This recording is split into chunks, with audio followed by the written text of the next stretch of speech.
அனைவருக்கும் வணக்கம். நான் சீக்கிரமாக முடிச்சிடுறேன். ஏன்னா இது அவங்களுக்கான மேடை.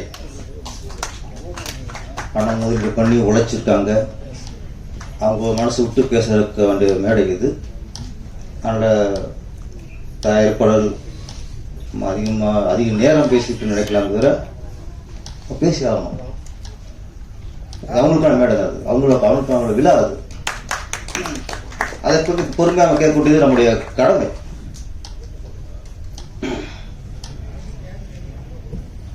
இந்த நிகழ்ச்சிக்கு என் அழைப்பை ஏற்று அந்த இயக்குனர் எஸ் ரவிக்குமார் சாருக்கு நன்றி. எங்கள் இயக்குனர் சங்க தலைவர் உதயகுமார் சாருக்கு நன்றி. எங்கள் பத்திரிகை சங்க தலைவர் சுபாஷ் சார், அவர் உண்மையிலேயே நேற்றே சொன்னேன், அவர் ப்ரோக்ராம் மாற்றி வச்சுட்டு அப்போ வந்துட்டார். அனைவருக்குமே வாழ்க்கை அனைவருக்குமே நன்றி. எப்பவுமே ஒரு குருக்காக சிஷியர் வருவாங்க. ஒரு குருக்கு ஒரு நிகழ்ச்சி அப்படின்னா சிஷியர் வருவாங்க. ஆனால் சிஷியனுக்காக ஒரு நிகழ்ச்சியில் குரு வர்றாருன்னா அதுதான் அதிசயம், அதுதான் அபூர்வம். அது மாதிரி இலாவுக்காக சிவன் சார் வந்தார். உண்மையில் ஆனால் அவருக்கு பிஸியில் வாழ்த்துட்டு போகிறாருன்னா அது பெரிய மனசு. அவருக்கு நன்றி சொல்லி ஆகணும் முதல்ல. அப்போ நம்ம திரையுலகில் சினிமாவில் வாத்தியார்னாலே நமக்கு பிடிச்சது எம்ஜிஆர் தான். வாத்தியார் ஏன் பேர் புரட்சி தலைவர்னு பேர் வந்ததுக்கு 1000 காரணம் இருக்கலாம். வாத்தியார் அப்படின்னா ஏன் சொல்லுவோம்னா, அது படங்களை நல்ல விஷயத்தையும் சொல்லி தருவார். குடிக்காத, தம் அடிக்காத, யாருக்கு குடியும் கெடுக்காத, கஞ்சா வைக்காத, கத்தி வச்சு குத்தி கொள்ளாத, வன்முறைலாம் செய்யாத, இந்த விஷயம் நல்ல நல்ல விஷயங்கள். வில்லனை கூட கடைசியாக மனுஷனோட தவிர கொல்ல மாட்டார். இந்த நிறைய நல்ல விஷயம் சொன்னதுனால தான் அவர் வாத்தியார்னோம். அந்த திரையுலகில் இங்கே புடிசர 3 வாத்தியார் வந்திருக்காங்க. ரொம்ப நல்ல வாத்தியாருங்க அவங்க, ரொம்ப நல்ல வாத்தியாருங்க. எனக்கு ஃபஸ்ட்டு வாத்தியாருக்கு தெரியாது, தெரிஞ்சுதான் ஃபஸ்ட் ஒத்துக்க மாட்டேன். புடிசர் 3 புடிசர் ஓகே, ஒரு புடிசர் அதிக சம்பளம் வாங்கலாம், 3 புடிசர் நிறைய சம்பளம் வாங்க நினைச்சேன். இவங்க 3 ஒன்னா சுருக்கி ஸ்பாட்டில் நான் சாப்பிட்டு முடிஞ்சு உட்காந்துருப்பேன். உங்க 3 பேர் வருவாங்க. எனக்கு பிடிச்ச தெரியும் வாத்தியத்தை டக்கு நினச்சிப்பேன். இவங்க என்னன்னா அவங்க பாயிண்ட் பெரிய டைரக்டரு அப்படின்ட்டு சார் உட்காரம்பாங்க. அவங்க என்ன டயர்டாக நினச்சி உட்காரம்பாங்க. நான் வாத்தியார் நினச்சி உட்கார முடியாம நின்றுட்டே இருப்பேன். நிறைய நேரங்களில் இவங்க வரும்போதெல்லாம் நான் கூட நின்றுட்டே இருப்பேன். உண்மையா இல்லையா? அவங்க வாத்தியார் நினச்சி பிடிச்ச இடத்துல உட்காந்துருப்பேன், கால் போட்டிருப்பேன். வாத்தியார் அப்படிட்டான். அந்த வாத்தியார் படம் பண்ண வரங்கிறது சந்தோஷமான விஷயம். அதனால நல்ல வாத்தியாராக இருக்காங்க. இயக்குனர் பாரதி சிவலிங்கம் இவர் குணாசதான் கூப்பிட்டு வந்தார். ஃபஸ்ட்டு சொல்லும்போதே ஒரு நெகட்டிவ் காட்டினாங்க, கொலையெல்லாம் பண்ணணுமாங்க. என்னடா அது நம்ம அப்படின்ட்டு ஃபஸ்ட்டு கொஞ்சம் தவிர்த்தேன். அப்புறம் திருப்பி ஸ்கிரிப்ட் கொஞ்சம் ஃபுல்லாக கேளுங்க சார். நாங்கள் கதை சொல்லும்போது ஒரு ஃபீல் இருந்துச்சு கதையில். ஒரு நல்ல விஷயம், கண்டென்ட் நல்லா இருந்துச்சு. ஓகே, இதில் நம்ம நல்லவன கட்டணம் தேவையில்லை, கதை நல்ல கதை நம்ம பண்ணுவோம். ஏன்னா அவர் கதை சொல்லும்போது இந்த வறுமையில் வாழ்வாங்கல்ல, ஊரில் நினச்சி பார்த்துருக்கேன். படிக்கிற பசங்க, படிக்கிற பொம்பளை பிள்ளைகள்லாம் இந்த லீவில் எங்கள் ஊரில் முந்திரி தோக்கம் ஜாஸ்தியாக இருக்கும். பறித்து முடிஞ்சோன்னா முந்திரி தோப்புக்கு போயிட்டு அந்த முந்திரி பழம் கொடுக்குறது, பிள்ளைங்க முந்திரி பழத்தையும் கொட்டையும் தனியாக பிரித்து வைக்கிறது. இது அது இடம் விட்டு காசு கொடுப்பாங்க. அதுக்கு ஒரு குரூப்பு போயிடும். அப்புறம் எங்கள் ஊரில் ஒரு பஞ்சு முடிஞ்சிச்சு. அங்கேயும் வேலைக்கு போவாங்க. நிறைய பொம்பளை பசங்களும் அங்கேயே தான் போவாங்க. அது டக்கு மைண்டில் வந்துச்சு. ஓகே, நம்ம பார்த்து ஒரு வாழ்வியல் மேட்ரு. சரி, ஓகே. அப்புறம் சாங்கில் போட்டு கேட்கும்போது இது ஒரு ஜாதி படமாக இருக்குமோன்னு தோணுச்சு எனக்கு சாங் கேட்கும்போது. அப்புறம் கதை கேட்கும்போது இல்லை. ஆனால் இந்த படத்தை பொறுத்த வரைக்கும் என்னன்னா, விளிம்பு நிலை அந்த இனத்தை சேர்ந்த ஒரு கதை தான். ஒரு ஜாதியின் வழி சொல்ற கதை தான். இன்னொரு ஜாதியினருக்கு வழியை கொடுக்கக்கூடிய கதை. அதுதான் நாங்கள் எதிர்பார்த்தோம். எல்லா ஜாதி படம் நிறைய எடுக்கலாம். அந்த ஜாதி கலாச்சாரம், அந்த ஜாதி பண்பாடு, அந்த ஜாதியில் உள்ள சிக்கல்கள், அந்த ஜாதியில் உள்ள பிரச்சனைகள் இதை சொல்லணும். அதான் சமூகத்துக்கு தெரியும். ஆனா இன்னொரு ஜாதி சொல்லக்கூடாது. இன்னொரு நம்ம ஜாதியோட வழி சொல்றதுனால இன்னொரு ஜாதிக்கு வழி கொடுக்க கூடாது. அது பெரிய கொடுமை. அது சினிமாவில் செய்யும் போது அது கலைத்துறைக்கே பண்ற துரோகம். அது பிரிவினை உண்டாக்கிறாரு. அந்த விஷயத்துல தான் நான் பாரதி சிவலிங்கிட்ட மனசார பாராட்டுறேன். விளிம்பு நிலை மக்கள்னு சொல்றாரு தவிர அது சார்ந்த கதை, அவ்வளவுதான். அது சார்ந்த கதை. அந்த விளிம்பை தாண்டல, விளிம்பு நிலையை தாண்டல. அது கரெக்டா கையாண்டுருக்க. நீங்க ஃபர்ஸ்ட் ஒரு சாங் பார்க்கும்போது தோணும், ஆனா அதுக்கு படத்துல இருக்காது. அழகா ஒரு அந்த லிமிட்டை தாண்டாம யாரையும் மனசையும் புண்படுத்தாம அழகா படிக்க. பாராட்டுகள் பாரதி சிவன். அப்புறம் இதுல கதாநாயகன் காக்கா முட்டை விக்னேஷ். அவரு நிறைய விஷயத்த நம்ம முட்டையை உடைச்சு ஆம்லெட் போடுவோம். ஆனா காக்கா முட்டை அது பல விஷயத்தை உடைச்சிருச்சு. இன்னும் நிறைய விஷயத்தை உடைச்சது இங்கே தெரியுது. எனக்கு லாஸ்ட் எல்லாம் பண்ணாங்க. நானே கேட்டுட்டே நோண்டு வாங்கிட்டேன். நீங்க பண்ணல. டீலர் ரெடி ஆயிடுச்சா எப்போ நான் கேட்டே இருப்பேன். சார் அந்த பாரு 10 வருடம் பண்ணதுக்கு அப்புறம் இந்த ஆள் தொல்லை தாங்க முடியலையே, உன்னை அனுப்பி தொலைவோம் அப்படின்னு நான் பார்த்தேனே தவிர நானும் ரொம்ப கொஞ்சம் அனுப்பி கொடுத்தேன். நீங்க காக்கா மட்டும் அடை கத்துட்டிய.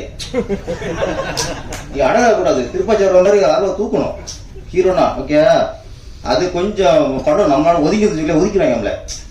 அதனால நீங்க இது அவர் ரொம்ப ஃபீல் பண்ணிட்டாரு, எதுவுமே ஹீரோ தெரியலன்ட்டு. இது என்ன இன்னைக்கு நீங்க பாடம் கத்திருப்பிய ஹீரோனா எப்படி இருக்குன்ட்டு. பெரிய ஹீரோ ஆயிருக்க. அப்புறம் இந்த தர்ஷன் அப்பா நடிச்ச ராஜா சார் அவரு அவார்டு வாங்குற ஒரு ஆக்டரா இருக்காரு. அவார்டு இயல்பான ஒரு ஆக்டிங். அவர் தர்ஷன் படம் பார்த்ததுக்கு தெரியுது என்ன தூக்கி சாப்பிட்டாரு அவரு. நான் தான் மிரட்டலாம் பார்த்து அவர் என்னோட மிரட்டிருக்காரு அவரு. அப்புறம் குணா சார். குணா இவ்வளவு பேசினார்ல, படம் பார்த்தா நமக்கு திருப்தியா இருக்கும். என்ன சொன்னார்ல, போட்டு தாக்கிட்டாங்கிட்டு இவ்வளவு பேசினார்ல, அதுக்காக நீங்க நல்ல இது எழுதணும். குணா நல்லா பண்ணாரு. குணாவுக்கு கரெக்டான முடிவு என்ன பேரரசு அந்த குணாவை அடி ரொம்ப ரொம்ப ரசிகமா இருந்துச்சு, பாராட்டுற மாதிரி எழுதணும். என்ன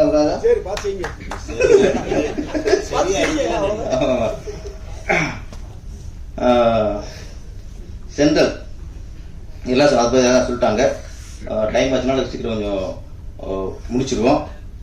பத்திரிகையாளர்கள் ஒன்னே ஒன்று தான், பெரிய படங்கள் பெரிய மாஸ் ஹீரோவுக்கு சப்போர்ட் யாருன்னா அவங்க ரசிகர்கள். 200 கோடி 300 கோடி சம்பளம் வாங்குறாங்கல்ல, அவங்களுக்குலாம் சப்போர்ட் யாருன்னா அவங்க ரசிகர்கள். இந்த சின்ன படங்களுக்கு சப்போர்ட் யாருன்னா நீங்க தான். கோடி ரசிகர்கள் உள்ள நடிகரை விட உங்க சப்போர்ட் இருக்க படங்கள் மிகப்பெரிய வெற்றி அடையும். இந்த படத்துக்கும் சப்போர்ட் பண்ணுங்க. எனக்கு சில நடி சொல்லி ஆனோம், நான் நீங்க நடிச்சிட்டேன் இந்த படத்துல சிறப்பு இருந்தா ஓடி போயிடுவேன். நான் மேக்கப் உட்காந்துட்டேன். உட்காந்துட்டு படம் பயங்கர டெரர் கேரக்டர், வில்லன் கேரக்டர், இதுவே எனக்கு தாங்குமான எனக்கு ஒரு யோசனை. பேரரசனா என்ன நமக்கு சாஃப்டா இருப்பாரு. உதயகுமார் சிறுமாரா நம்பிடாதிய, அங்க வில்ல அவர் தான். இயக்குநர் சங்கத்துல அந்த பாஸ் சொல்லுவாங்கல்ல, பழைய எம்ஜிஆர் படத்துல முகடு போட்டுப்பாரு, யாரையும் தெரியாது, கடைசியா தெரியும் அசோகன் தெரியும், கடைசி நம்பியாரும் தெரியும்.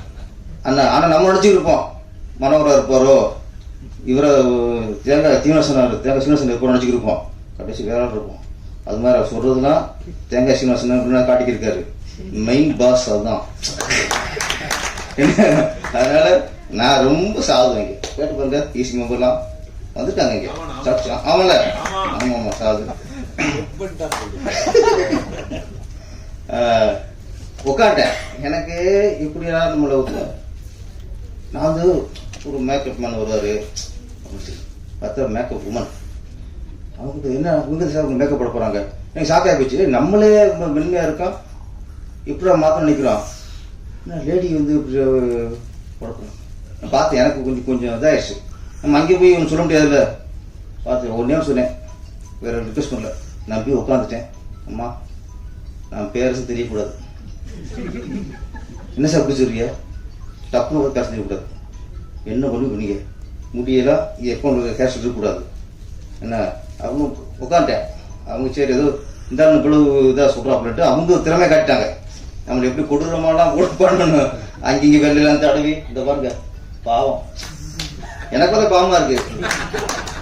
இவ்வளோ போட்டு விழா கொடுப்படுத்திட்டாங்கட்டு போட்டு அந்த நான் இப்போ ஊதிய பண்ணல வெளில அதை அழிச்சிட்டாங்க. நான் இப்போ ஊதி நம்பர் இருக்க மாட்டேன், கருப்பு போட்டாங்க. ஓகே திருவாயிட்டாங்க இவ்வளோ இருக்கு போட்டு என்ன பண்ணி கடைசி ஒரு குழு கிளாஸ்லாம் வந்து போட்டு இன்னும் எனக்கே டக்குன்னு கண்ணாடி பார்த்தாங்க. டக்கு எனக்கு இடம் தெரியல. சக்சஸ். ஆமாம் டைம் வேண்டதுக்கு நன்றி. அப்புறம் கேமராமேன் வினோத்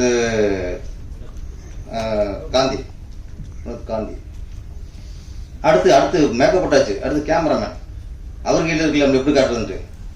அப்புறம் அவர் பார்த்தாரு, அவர் திறமை காட்டினாரு. ரஸ் பார்க்கும்போது தூக்கி வச்சு ஓகே அவரும் இவனை பெருசாக காட்டக்கூடாது, வேற மாதிரி காட்டணும். அவரும் பல ஆங்கிள்லாம் வச்சு நம்மள கொஞ்சம் லோங்கெல்லாம் வச்சு எடுத்து கையில் தூக்கி கட்டிட்டாரு. சரி நான் வந்தாச்சு, ஏன்னா கையில தூக்கி கட்டினா சட்டை தூக்கி போட்டாங்க, சட்டை இல்லாம கூட நடிக்கலாம், அது விரைக்காச்சு. எல்லாம் சப்போர்ட் ஆகும். எடிட்டர் எல்லாருமே எனக்கு ஃபுல் சப்போர்ட்டு. புதுசு 2 பேர் நடிச்சாங்க நினைக்கிறேன் கூட. நடிக்கும்போது புதுசுன்னு தெரியல. அவர் இன்ஸ்பெக்டர் சார். ஆமாம் அவரு டப்பு கொடுத்தாரு எனக்கு. நான் ரொம்ப கஷ்டம் நடிச்சுட்டு இருப்பேன். அவர் கேட்பா பேசலாம் அது நம்ம ஒரு கஷ்டப்பட்டு இருக்கோம், அவர் இடுப்பு வச்சு நிற்கிறாரே எனக்கு.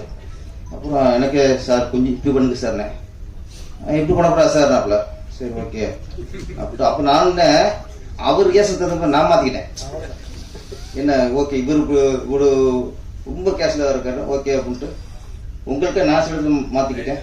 ஆமாம் தினேஷ் பார்க்க தினேஷ் அது எங்கேயுமே நான் ஹீரோவாக பார்க்கல. வர அந்த படத்து கேரக்டர் ரொம்ப எளிமையாக என்ன எங்கேயுமே சில பேர் ஈகோ வந்துடும்.